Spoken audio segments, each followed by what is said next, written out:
Morning, everyone. Morning, all. Okay. How are you all doing? कैसे हो सब लोग? Morning, everyone. Morning, Saurabh, Rupa, Aditi. कैसे हो? Thank you, Das Saab, for asking me how I am. Okay. जिंदा. अरे बाप रे. Sukanta, are you suffering from any major setback in life or what? ठीक है. Okay. जिंदा है. ठीक है. So जिंदा ये वर्ड काफी फिलोसॉफिकल वर्ड है. कैसे है हम लोग? तो जिंदा. ठीक है, कोई दिक्कत नहीं. धीरे धीरे ये सारे डेफिनेशंस बदलेगी आपके लिए. ये जिंदा क्या होता है, कैसे होता है. ठीक है. So I welcome all to our last orientation session. Okay. So from tomorrow onwards your journey with me is officially going to start. ठीक है. अभी तक के जो था ये जस्ट खाली रूबरू होना था आपका और मेरा. ठीक है. अभी कल से हमारी जर्नी स्टार्ट होगी. And I sincerely hope that those of you who are joining me on a daily basis, आप जितने भी लोग हो जो मुझसे डेली बेसिस पे जुड़ रहे हो, आप कंटिन्यूअसली मेरे साथ जुड़े रहेंगे till the time we end up our curriculum, till the time you and me part our ways. कल की क्लास से पहले I will just like to pinpoint two things. Okay. कि please don't feel like this that you and me are going to be a teacher and a student kind of relationship. ठीक है. आपका और मेरा teacher student का relationship नहीं रहने वाला है. Okay. I am going to be your philosopher, I am going to be your mentor and also I am going to be your friend and guide. ठीक है. तो आपका और मेरा रिलेशन कल से थोड़ा चेंज होगा, डायनामिक्स थोड़े से बदलेंगे. ठीक है. And up till now I have not talked some frank issues with you. ठीक है. ये बात कहना बहुत ज्यादा जरूरी है आपके साथ में, because all of you come from different background, all of you come from a different mindset, all of you come from different religious, different sects and different cults mentality. ठीक है. सेक्ट से कल्ट बनता है, cult से religion बनता है. तो आप सब लोग अलग अलग कल्ट से हो, सेक्ट से हो, रिलीजन से हो, सोशो इकोनॉमिक कंडीशन से हो. ओके. हो सकता है कि मैं कुछ चीजें ऐसी क्लास में बोलूं जो आप बेसिकली कोरिलेट ना कर पाए. ऐसी कुछ चीजें जिसमें आपको गुस्सा आ सकता है कि सर ये क्या बोल रहे हो. Mind you, I will be discussing some very frank issues with all of you, because हमें पॉपुलेशन डेमोग्राफी पढ़नी है, हमें सोशल कैपिटल पढ़ना है, हमें concept of basically national security, maritime security, ये सारी चीजें क्या है ये पढ़ना है. ओके. हमें एथनिक डाइवर्सिटी पढ़नी है, हमें basically we have to study the security point of view. Okay. तो जब हम लोग ये सारे टॉपिक्स डिस्कस करेंगे तो बट नेचुरली इसमें आपके जिंदगी से रिलेटेड बहुत सारी चीजें डिस्कस होने वाली है. ठीक है. तो कल से आपकी और मेरे रिलेशनशिप के जो डायनामिक्स रहेंगे वो काफी मैच्योर होंगे. मैच्योर इन द सेंस कि आप एक इन्फॉर्म्ड इंडिविजुअल हो, मैं भी एक इन्फॉर्म्ड इंडिविजुअल हूं. सो दो इन्फॉर्म्ड इंडिविजुअल मिलके वार्तालाप करेंगे. ओके. सो मतभेद होना जाहिर सी बात है, डिफरेंस ऑफ ओपिनियन रहना ये बहुत जाहिर सी बात है, बट इससे मनभेद नहीं होना चाहिए. It should not be the difference of hearts. Okay. So my heart and your heart should beat in a single beat. आपका और मेरा जो हार्ट है वो एक ही बीट से बीट करना चाहिए, and that beat is going to be wisdom. Okay. In the end, what you are going to gain from me is wisdom. Okay. Wisdom is what?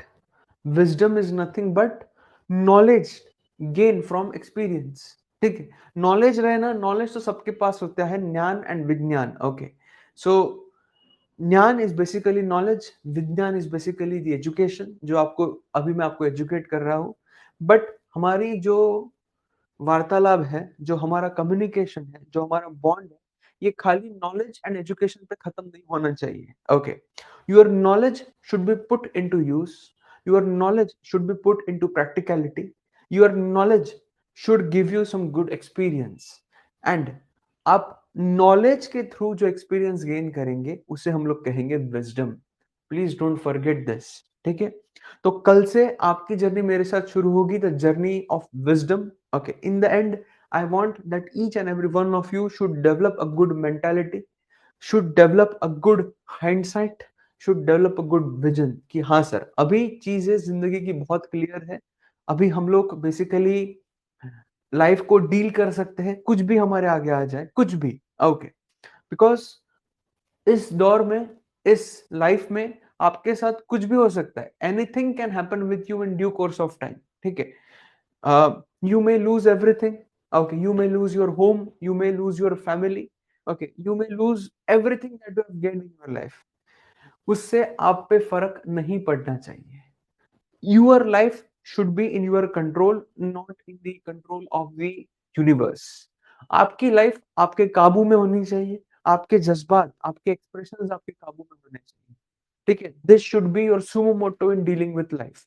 And कल से मुझे ये काबू वाली जो लाइफ है ये बहुत लगेगी, बिकॉज कल से आपका क्वांटम ऑफ वर्क बढ़ेगा, कल से आपकी लेवल ऑफ अंडरस्टैंडिंग बढ़ेगी। Okay, I have seen such aspirants जो सब कुछ खो के भी बढ़िया रैंक ला लेते हैं, एंड जिनके पास सब कुछ होता है तब भी वो बेसिकली कुछ कर नहीं पाते। Okay, so please make sure that all of you get in line with me. All of you basically have that mental acuity कि सर कुछ भी हो जाए, we are not basically giving up. Okay, हमें करना है, means करना है। In the end, we have to summarize the entire optional, ठीक है। समराइज इन द सेंस क्या, जो भी मैं पढ़ाऊंगा उसके आपके पास खुद के भी नोट्स होने चाहिए, कि मैंने जो लिखवा रहा हूं वो तो लिखवाऊंगा मैं आपको, बट उसका भी आपके पास एक समराइजेशन होना चाहिए।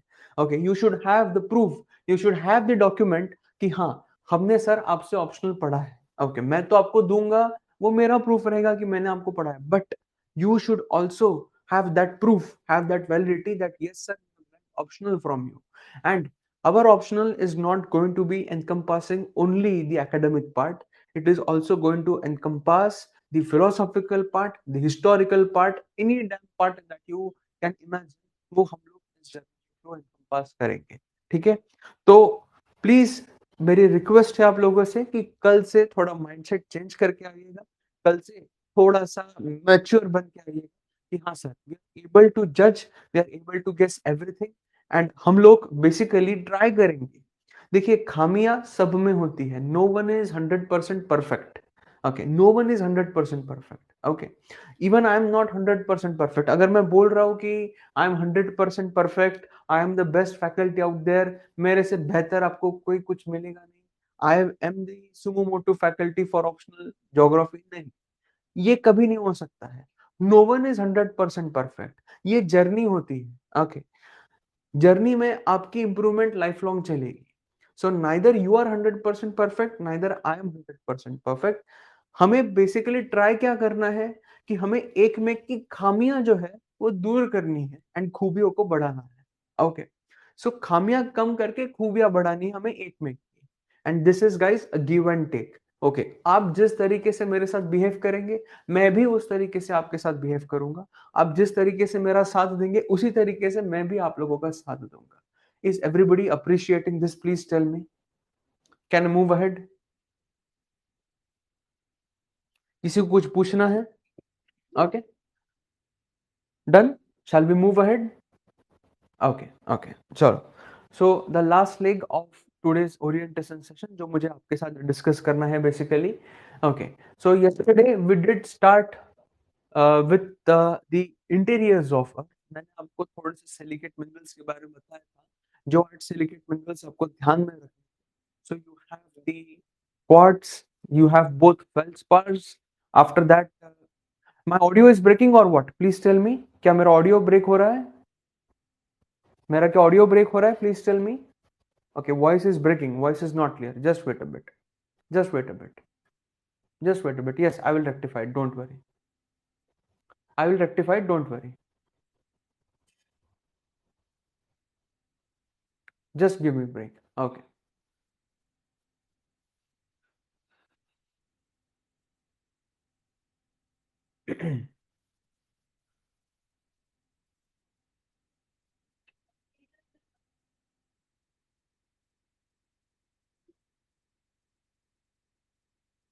Okay, now tell me if I am moving, is my voice breaking? बताइए, अगर मैं मूव हो रहा हूं, अभी मेरा वॉइस ब्रेक हो रहा है? Now tell me, is my voice breaking if I am moving? अभी भी ब्रेक हो रहा है? Right now also it's breaking? Please tell me. Now also breaking, थोड़ा थोड़ा। Okay, okay, move on, okay. अभी बताइए, अगर मैं मूव हो रहा हूं तो is my voice breaking? Tell me. No. ठीक है, अगर वॉइस ब्रेक होता है अभी भी तो प्लीज बताइए, लिटिल बिट। ओके, अभी भी ब्रेक हो रहा है, okay, just wait a bit.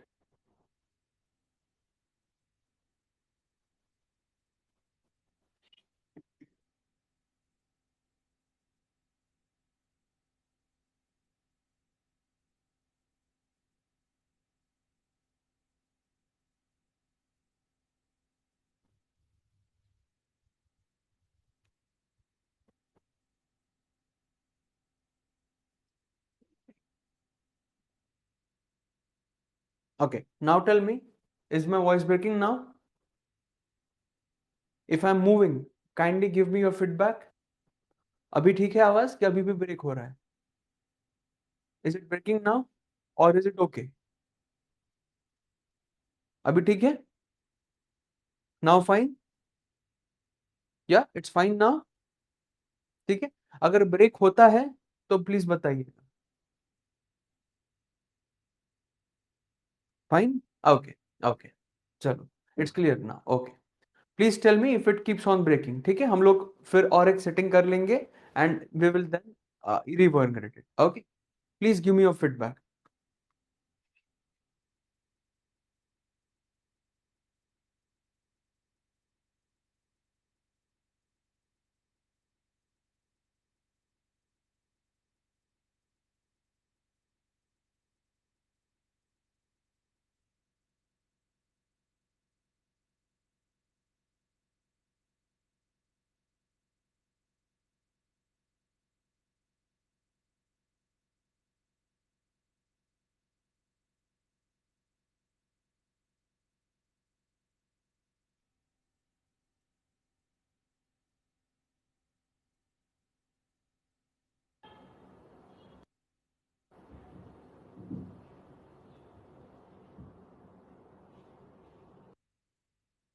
I am just waiting.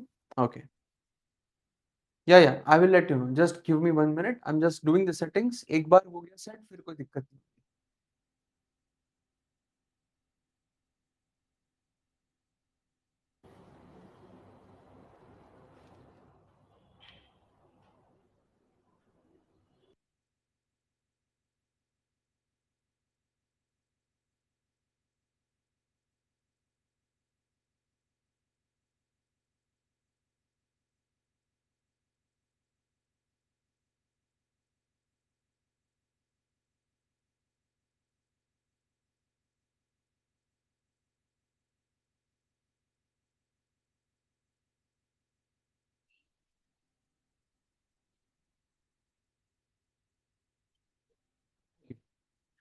Now is the voice clear for everyone? अभी क्लियर है आवाज? अभी क्लियर है आवाज सबके लिए? ओके, चलो। So yesterday I did introduce you to the silicate minerals, कि सिलिकेट मिनरल्स कौन से होते हैं। ओके, तो आई gave you the name. So we have the quartz, the dominant mineral on earth, okay, in the earth's shallow layers. Then we have the feldspars, alkali feldspar, plagiaulus feldspar. Okay, after that we do have the mineral called as muscovite mica. Then we have biotite, then we have amphibole, we have pyroxene and we have olivine. तो आपको मैंने pyroxene and olivine खास तौर से ध्यान में रखने के लिए बोला था कि please remember pyroxene and please remember olivine. Okay, so ये दो मिनरल्स मैंने आपको ध्यान में रखने के लिए बोले थे कि two please remember this two minerals, pyroxene and olivine. Okay, to please remember these two minerals, you have pyroxene and you have olivine. Okay, so guys, if I'm considering these two minerals, okay, so ये दो minerals हमें ध्यान में रखना क्यों जरूरी है? Because pyroxene and olivine will do what? Okay, they will lose rigidity. They will lose rigidity. Okay, they will lose rigidity under sustained stress. They will lose rigidity under sustained under sustained stress. Please remember this. ठीक है, तो जैसे जैसे आप धरती के अंदर जाते हैं, धीरे धीरे जैसे जैसे आप धरती के अंदर जाना शुरू करेंगे, तो what will happen? So, as soon as you start moving inside the earth, so your density starts to increase, both your temperature and pressure starts to increase. So because of this, what happens is कि ये जो दो minerals है, इन पे इतना दबाव, इतना pressure गिरता है कि ये रिजिडिटी लूज कर देते हैं. रिजिडिटी लूज कर देना in the sense of what, कि they are very easily amenable to mechanical disintegration. Means जैसे अभी ये मेरे हाथ में मार्कर है, if I'm basically pressing it, तो it's still rigid. Okay, it's not losing its rigidity at all. ठीक है. अगर मैं इसको दबाने की भी कोशिश कर रहा हूं, तो basically you don't have this rigidity. Okay, इतनी rigidity है कि कितना भी दबाव basically ये succumb नहीं कर रहा है. Okay, this is not buckling up. But what happens that olivine and pyroxene, they both buckle down under intense pressure and temperature. And olivine and pyroxene जो है, ये आपको predominantly मिलते हैं mantle में. You predominantly find them in the mantle.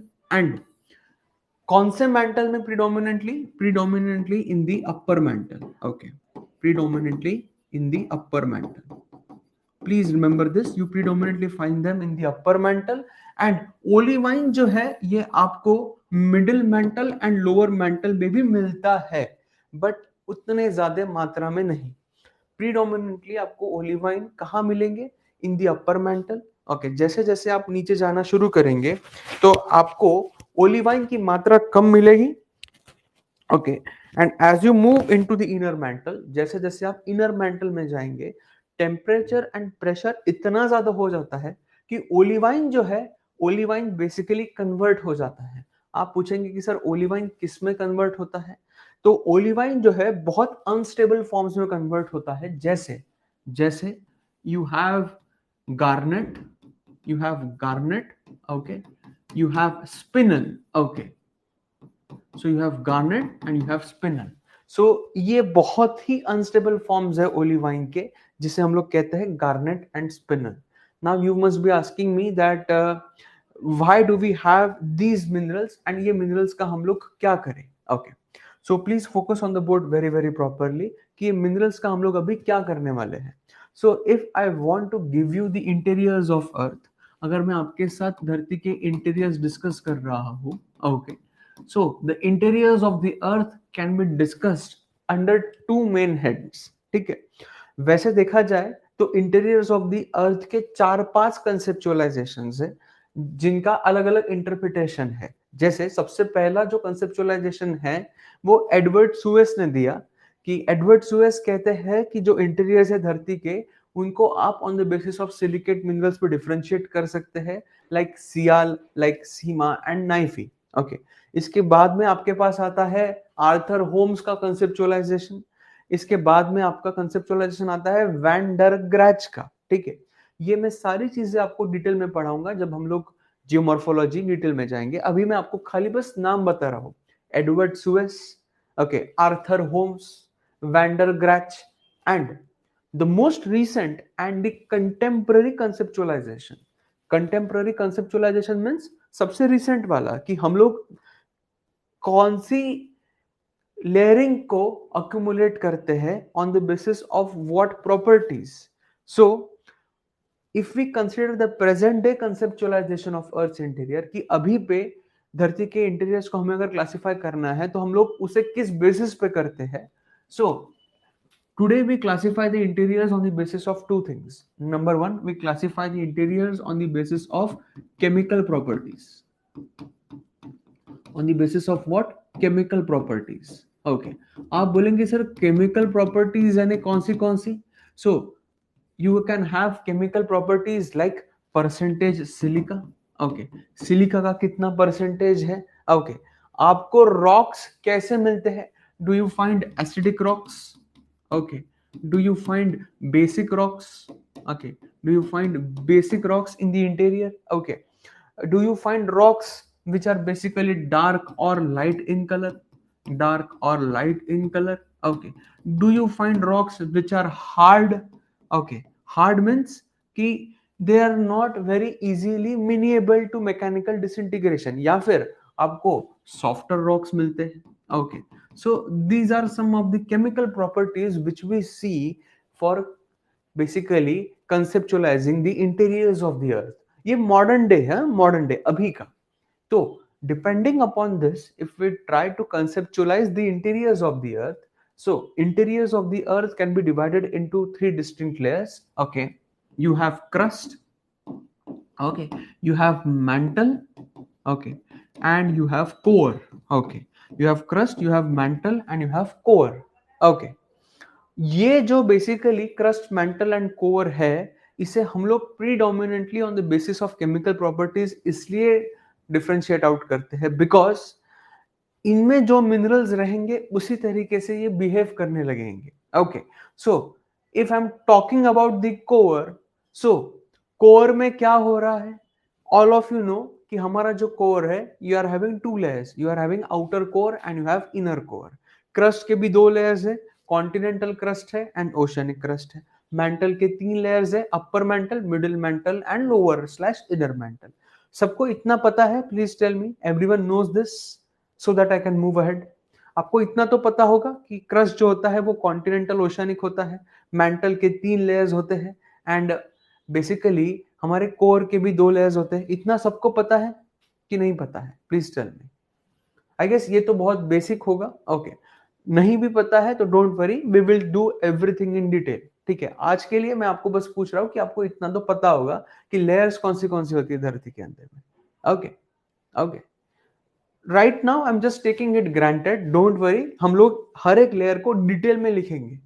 ऐसा मत समझना कि मैं इसे स्किप करने वाला हूं, नहीं, मैं आपको अभी इसके लिए ले रहा हूं बिकॉज इसका मुझे नॉलेज लगेगा when I will do physiography of India. ठीक है, तो if I am talking about the crust, mental and core, ये तीन डिस्टिंक्ट लेयर्स है धरती के। ओके, इसमें अलग अलग डिविजन्स है।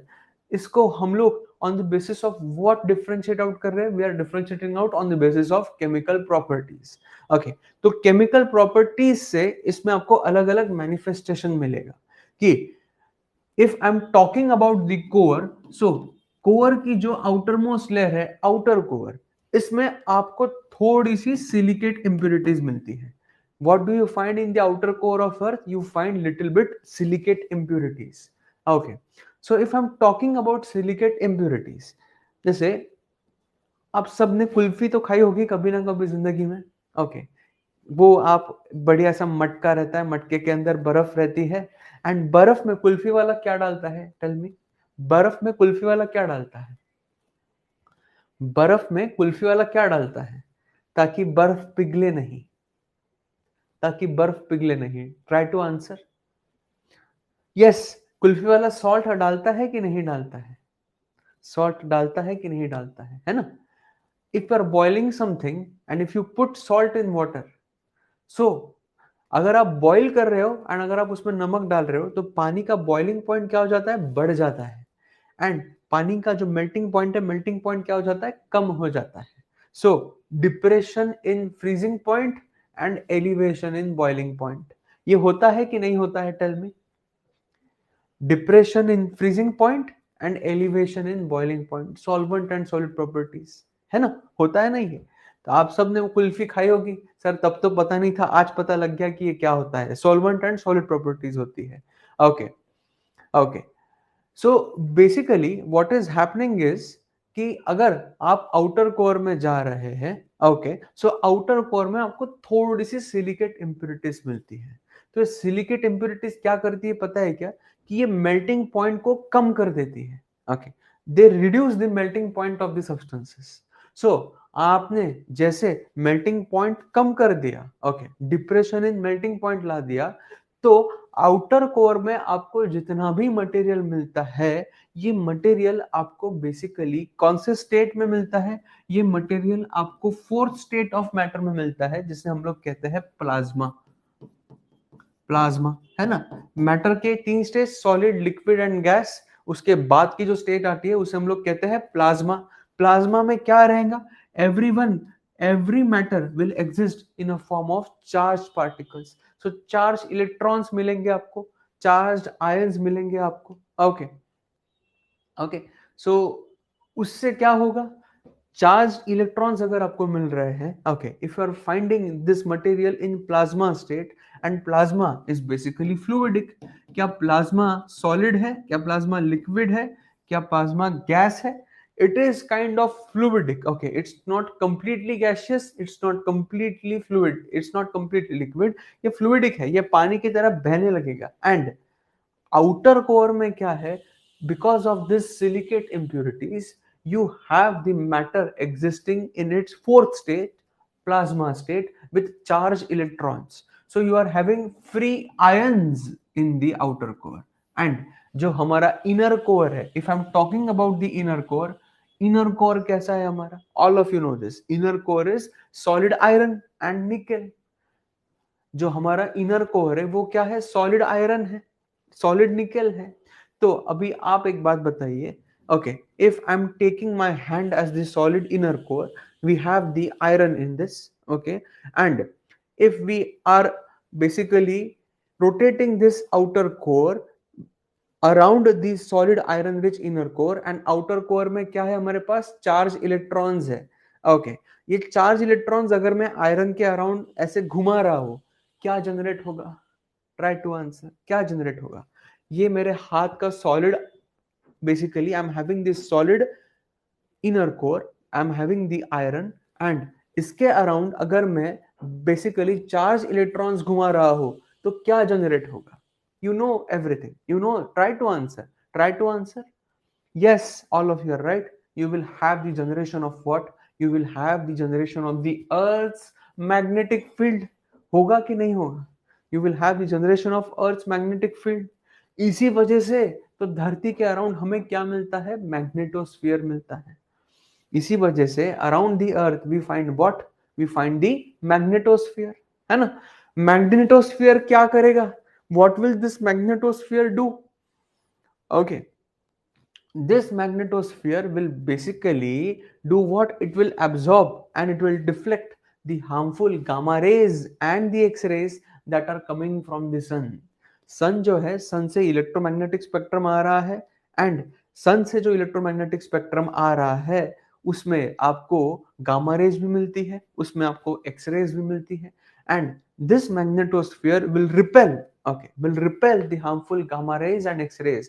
अगर gamma rays and x rays आपके स्किन के ऊपर टकरा गई, तो gamma rays and x rays आपके स्किन के अंदर चली जाएगी, and gamma rays and x rays आपकी स्किन को क्या कर देगी, आयोनाइज कर देगी, okay, you will be ionized in this, okay, so आपको कैंसर हो जाएगा, आपको मैलिग्नेंसी आ जाएगी, okay, hence the magnetosphere is very very important, and hence the जियोमैग्नेटिज्म of earth, okay, मैंने आपको जियोमैग्नेटिज्म इसलिए बता दिया बिकॉज मुझे क्लाइमेटोलॉजी में इसकी नीड रहेगी। So is everybody comfortable with this concept कि आउटर कोर में क्या है, हमारे पास सिलिकेट इंप्योरिटीज है जो क्या कर रही है, मेल्टिंग पॉइंट को कम कर रही है। सो जितना भी मैटर है हमारा आउटर कोर में, वो कौन से फॉर्म में है, it is in the form of plasma, charged ions है, ओके, फ्री फ्लोटिंग इलेक्ट्रॉन्स है, ओके, सो ये जो फ्री फ्लोटिंग इलेक्ट्रॉन्स है, ये बेसिकली किसके अराउंड घूम रहे, they are revolving around this solid iron rich inner core, and because of this we have what, we have the formation of the magnetosphere of earth. Is everybody appreciating this? Do I have your permission to move ahead? Please tell me, do I have your permission to move ahead? आगे बढ़ूं मैं? Do I have your permission to move ahead? Please tell me, can I move ahead? नहीं, inner core move नहीं हो रहा है सुकांता, ठीक है, inner core नहीं मूव हो रहा, इनर कोर वहां के वही, आउटर कोर स्पिन होगा, इनर कोर घूमने लग गया तो गड़बड़ हो जाएगी, ठीक है, हाँ, do have your permission to move head, please tell me, I am waiting for everyone, I am waiting for everyone, please tell me,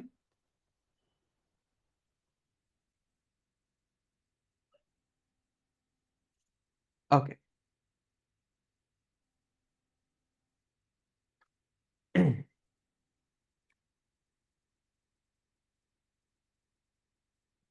okay, so now if I take my discussion ahead, and if I now start discussing the interiors of the earth in some another way. तो मैं तो ये नहीं, ये interior मैंने आपको on the basis of chemical properties बता दिया.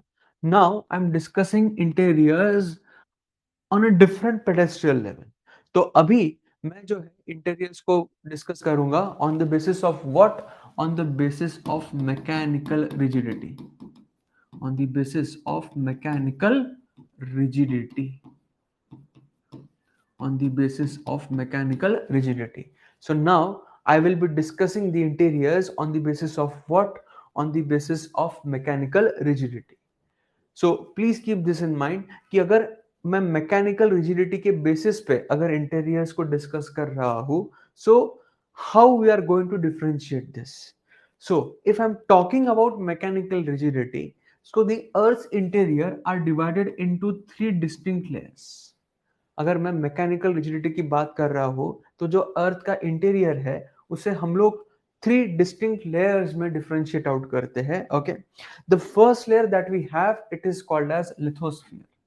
The first layer that we have, it is called as lithosphere. Okay, now if you ask me कि सर लिथोस्फीयर कहां तक एक्सटेंड करती है, okay, what is the extent of the lithosphere? So lithosphere जो है, it will include the continental crust plus the oceanic crust. So the lithosphere will include both the continental crust and the oceanic crust, plus it will include the mantle. It will include the mantle till a depth of 100 kilometers. It will include the mantle till a depth of how much? 100 kilometers तक. Okay, so धरती के दोनों crust, okay, continental crust and oceanic crust, and the upper part of the upper mantle, and the upper part of the upper mantle till a depth of how much? 100 kilometers. Okay, till a depth of 100 kilometers. This will be called as what? Lithosphere. Aditi and Datta, all both of you are wrong. It's not from 30 to 100 kilometers. It is from the surface of earth till a depth of 100 kilometers. Okay, जो continental crust रहेगा and जो oceanic crust रहेगा, वो दोनों plus the upper part of the upper mantle, जो हमारा upper mantle है, पहला मेंटल है, उसका अपर पार्ट कितने डेप्थ तक? 100 किलोमीटर्स तक. उसे हम लोग क्या कहेंगे? Lithosphere. Is everybody appreciating this? मैं फिर से रिपीट कर रहा हूं. Please tell me, are you all appreciating this? What is lithosphere guys? So lithosphere को हम लोग वो लेयर कहते हैं जिसे हम लोग अकाउंट करते हैं both the continental crust and the oceanic crust, plus what? The upper part of the upper mantle, the upper part of the upper mantle till a depth of how much guys? Till a depth of 100 kilometers. So we call this as what? We call this as lithosphere. इसे हम लोग कहेंगे lithosphere. And इसके बाद की जो layer रहेगी, इसके बाद की जो लेयर रहेगी, okay, till a depth of approximately 300 to 400 kilometers. So from 100 kilometers below the surface to up to 300 to 400 kilometers below the surface. Okay, इस लेयर को we call it as what? The second layer, we call it as asthenosphere. We call it as what? We call it as asthenosphere. We call it as what guys? We call it as asthenosphere. So please remember, pehli layer on the basis of mechanical rigidity, we have the lithosphere. Okay, lithosphere will include both the continental crust and the oceanic crust, plus the upper part of upper mantle till a depth of how much? Till a depth of 100 kilometers. And from 100 kilometers till a depth of 300 to 400 kilometers, we will have what? We will have the asthenosphere. Okay, so we will have the asthenosphere. So ये जो asthenosphere रहेगा guys, asthenosphere में आपका upper part आ रहा है upper mantle का. सो ये जो एस्थेनोस्फीयर है, इसका डोमिनेंट मिनरल जो रहेगा वो क्या रहेगा? ओलिवाइन. इसका डोमिनेंट मिनरल कौन सा रहेगा? इसका डोमिनेंट मिनरल रहेगा ओलिवाइन. एंड आप सबको पता है ओलिवाइन क्या करेगा? Olivine will lose rigidity under sustained stress. जैसे जैसे आप मेंटल में नीचे जाओगे, ओलिवाइन क्या कर देगा? अपनी रिजिडिटी लूज कर देगा. सो if I am talking about the asthenosphere, Now you tell me, is asthenosphere entirely rigid? Is asthenosphere entirely rigid? क्या एस्थेनोस्फीयर एंटायरली रिजिड रह सकता है? नहीं। क्यों? बिकॉज इसमें है ओलिवाइन। क्या एस्थेनोस्फीयर एंटायरली फ्लूइडिक रह सकता है? Can asthenosphere B entirely fluidic? नहीं। ओके, फ्लूइडिक भी नहीं रह सकता है। तो एस्थेनोस्फीयर कैसा रहेगा? Asthenosphere will be semi molten, it will be like a jelly. आप सबने जेली खाई होगी ना, जिंदगी में कभी ना कभी आपने जेली तो खाई होगी, राइट? सो एस्थेनोस्फीयर जो रहेगा guys, it will be like a jelly. Please remember this. How will the asthenosphere be? The asthenosphere will be like a jelly. Okay. So asthenosphere is semi-molten. Asthenosphere is semi-molten. Okay. And जो आखिरी layer आती है धरती की after asthenosphere till the earth's core, that layer will be called as mesosphere. That layer will be called as mesosphere. That layer will be called as what? उस layer को हम लोग कहेंगे mesosphere. So if I'm accounting the interiors of earth on the basis of mechanical rigidity, तो हमारे पास कौन से layers है? Lithosphere, asthenosphere and mesosphere. Asthenosphere कैसा है? एस्थेनोस्फीयर है semi molten. Okay, it is not entirely rigid, it is behaving like a jelly. So now please understand this diagram very properly. Okay, so let's say this is our lithosphere.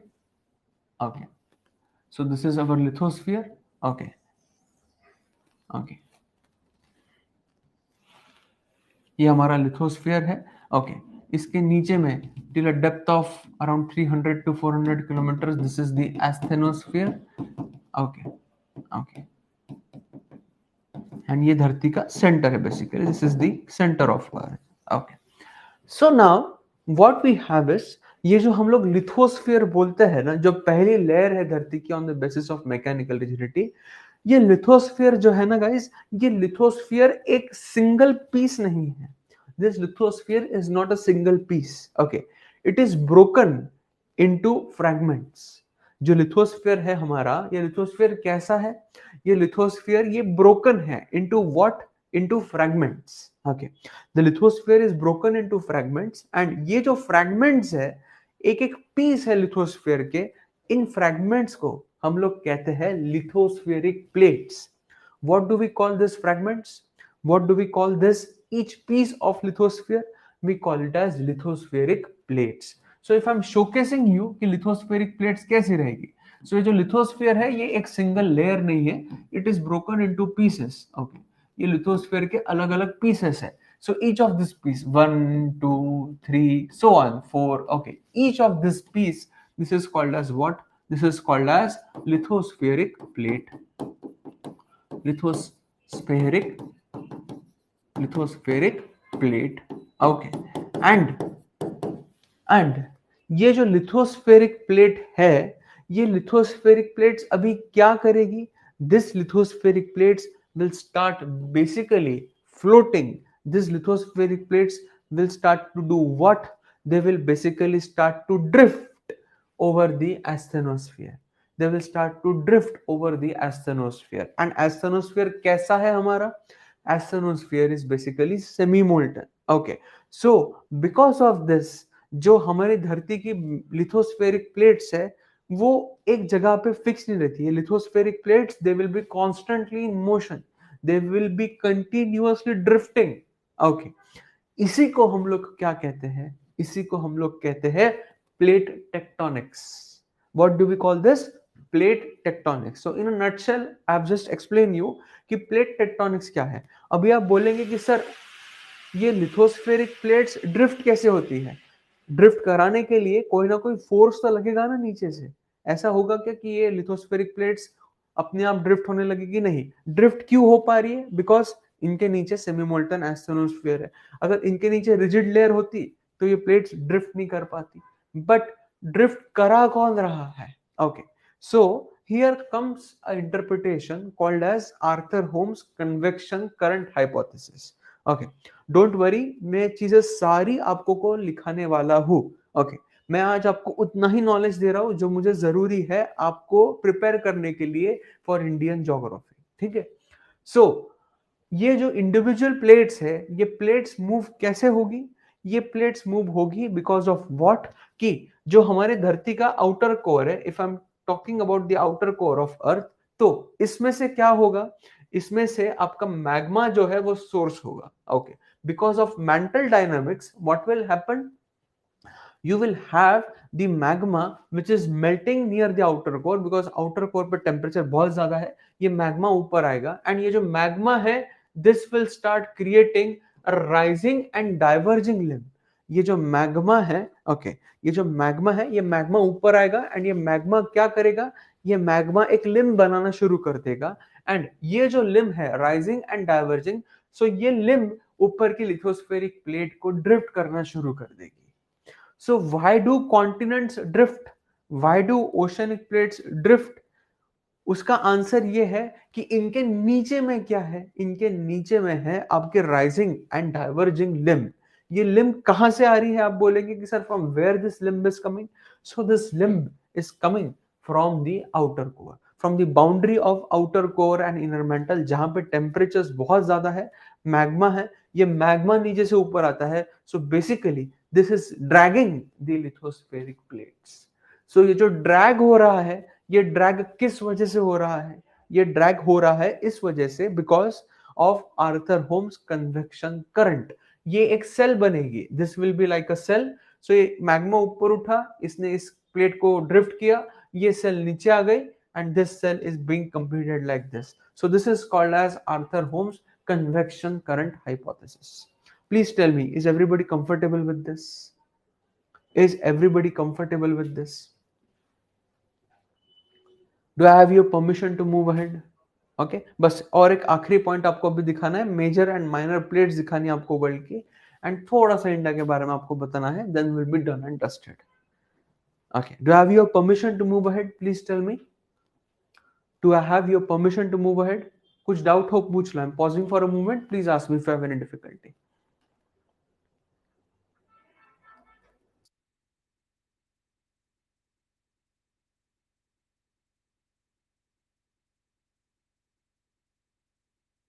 Discontinuity Ayush अभी नहीं पढ़ाऊंगा बेटा, वो technical चीज है, वो जब हम लोग जियोमॉर्फोलॉजी पढ़ेंगे तब हम लोग करेंगे। Okay, do I have your permission to move ahead? Please tell मी।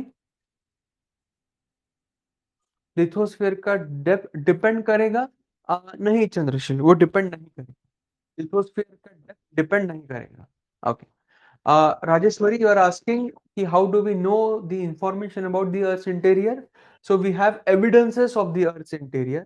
ये evidences मैं आपके साथ डिस्कस करूंगा जब हम लोग बेसिकली जियोमॉर्फोलॉजी में टॉपिक छेड़ेंगे कि evidences क्या क्या है। Do we have direct evidences or do we have indirect evidences?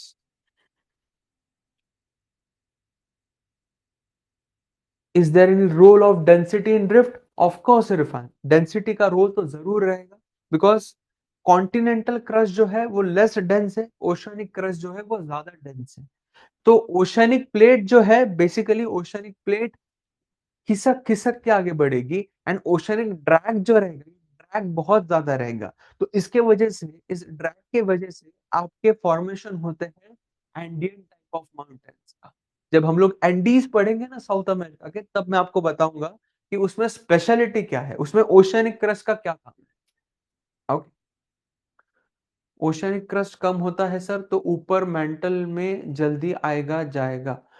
Yes, oceanic crust की जो डेप्थ है वो बहुत कम है, it is barely 3 to 5 kilometres. Sima and sial के बारे में क्या बोल रहे थे? ओके गौरव, मैं जो बोल रहा था सियाल एंड सीमा के बारे में, बेसिकली वो अलग अलग कंसेप्चुअलाइजेशन है धरती के इंटीरियर्स के। ओके, तो सबसे पहला जो कंसेप्चुअलाइजेशन दिया था वो बेसिकली दिया था एडवर्ड सुएस ने, कि आप धरती के इंटीरियर्स जो है आप 3 लेयर्स में उसे अकाउंट कीजिए। You have sial, you have sima and you have nife. Nife is basically the iron and nickel layer जो हमारे धरती का आउटर कोर है। Okay,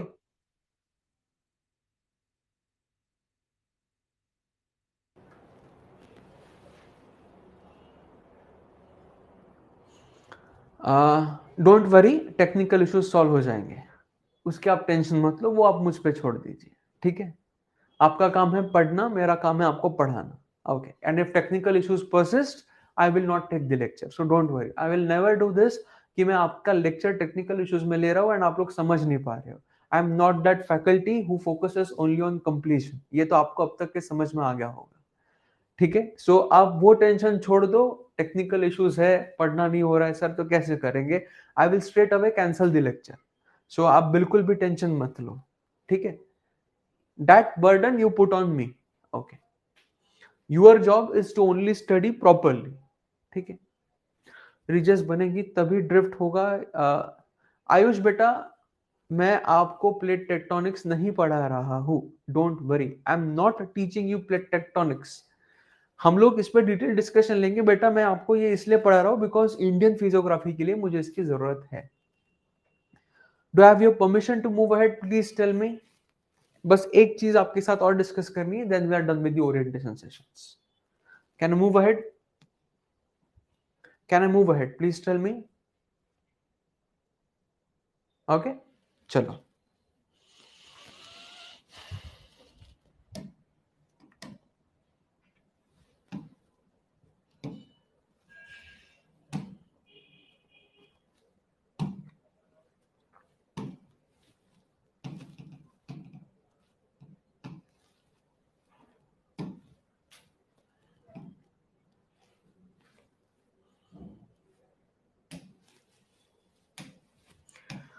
So guys, now please tell me, are you able to see the image on the board properly?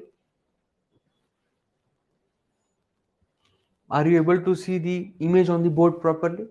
तो मैंने जो आपको lithospheric plates बताई कि लिथोस्फेरिक प्लेट्स जो है ये अलग अलग है, okay? The lithosphere is not one continuous layer, it is broken into segments, it is broken into pieces, okay? ये ब्रोकन है into pieces and into segments, ठीक है? So because of this what will happen, आपको धरती पे different different type की lithospheric plates मिलती है। तो हम लोग जो लिथोस्फेरिक प्लेट्स है, लिथोस्फेरिक प्लेट्स को हम लोग दो पार्ट्स में डिवाइड करते हैं। We basically divide them into major plates and minor plates. हम लोग लिथोस्फेरिक प्लेट्स को किस में डिवाइड करते हैं? We divide them into major plates and minor plates, okay? अभी प्लेट जो रहेगी ये ओशनिक प्लेट्स भी रह सकती है, प्लेट जो रहेगी ये कॉन्टिनेंटल प्लेट्स भी रह सकती है। प्लीज अंडरस्टैंड दिस, जो मैं लिथोस्फेरिक प्लेट्स के बारे में बात कर रहा हूं, ये प्लेट्स कॉन्टिनेंटल भी रह सकती है एंड ये प्लेट्स लिथोस्फेरिक भी रह सकती है, सॉरी ओशनिक भी रह सकती है। and we have the division of plates as major plates and minor plates, okay? So if I basically showcase you कि दुनिया की सबसे बड़ी प्लेट कौन सी है, which is the world's biggest plate, so the world's biggest plate is over here, it is called as Pacific plate। ये दुनिया की सबसे बड़ी प्लेट है, this is the world's biggest plate which spans across the globe, okay? Which spans across the globe, so we have the Pacific plate।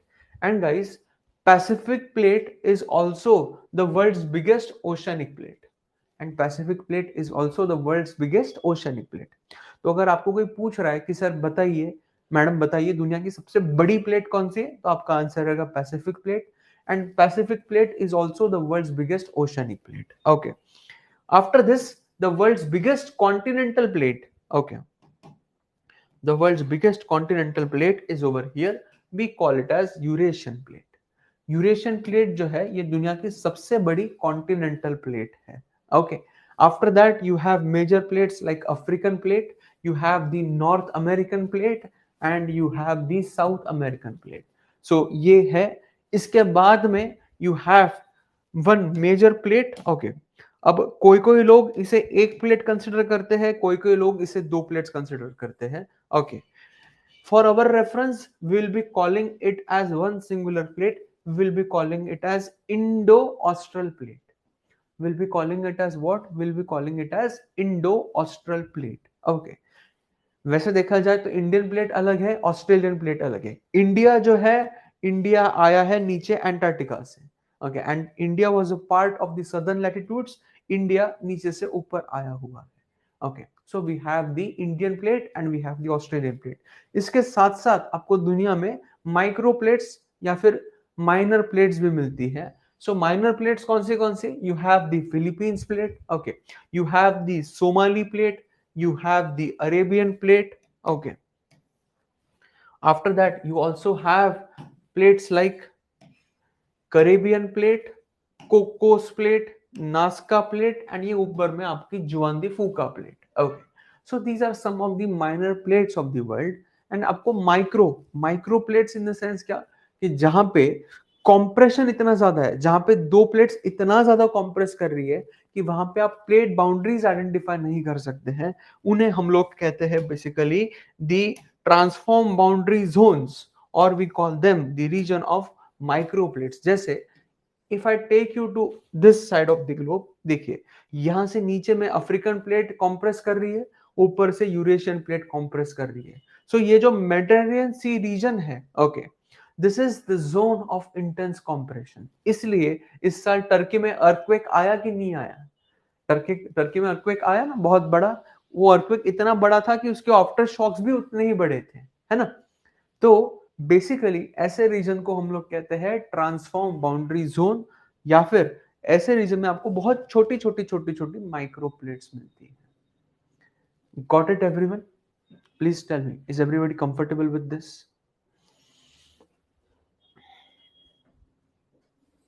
किसी को कुछ doubt है? ठीक है, चलो। So guys, here I end up my orientation sessions with all of you. ठीक है, कल से will be meeting, yes, transform boundary zone, we call it सुकांता, हम लोग इसे ट्रांसफॉर्म बाउंड्री जोन कहते हैं, ओके, जहां पे बहुत ज्यादा इंटेंस कॉम्प्रेशन है, आप प्लेट बाउंड्रीज आइडेंटिफाई नहीं कर सकते हो, ओके। सो कल से आप लोगों की क्लास चलेगी from 1 PM sharp to 4 PM, okay, 4 PM basically 3:30 3:45 depending upon कि कैसा होता है, ठीक है। So it's my humble request again guys, ठीक है, कल से आयुष बेटा बोल रहा हूं, कल भी बताया, आज बता रहा है, कल से, ठीक है।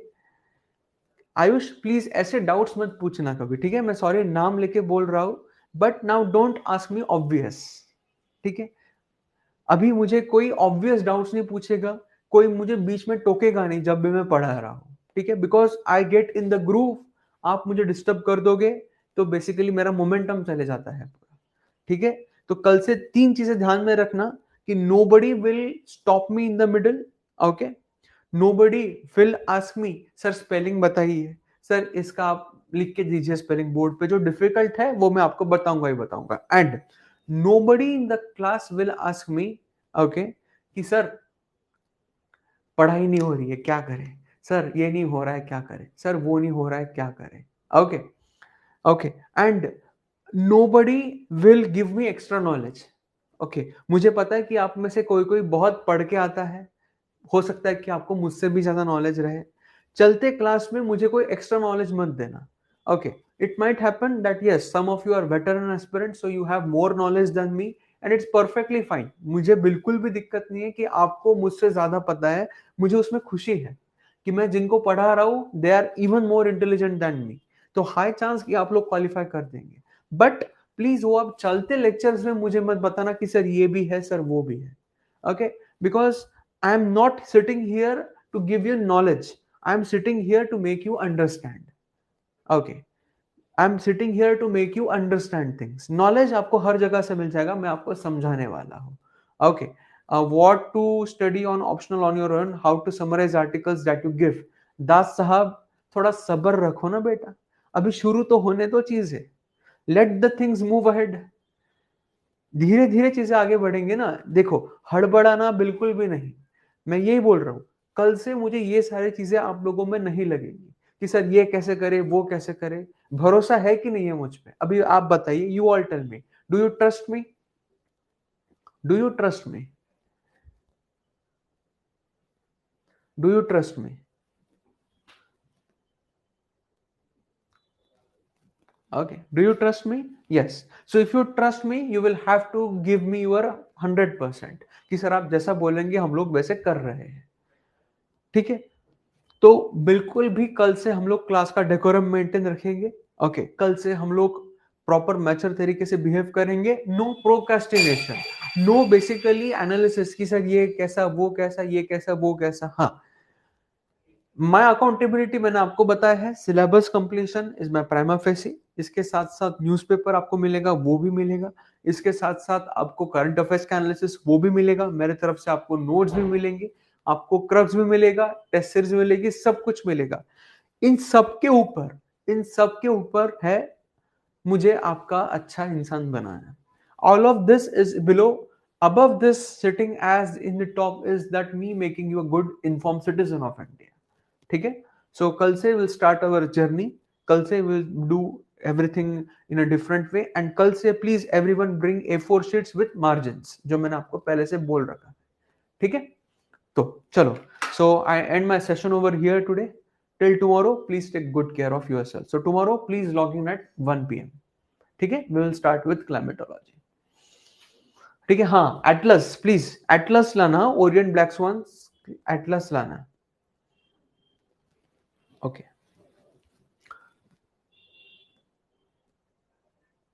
ठीक है, चलो, thank you all, please take good care of yourself. Yes.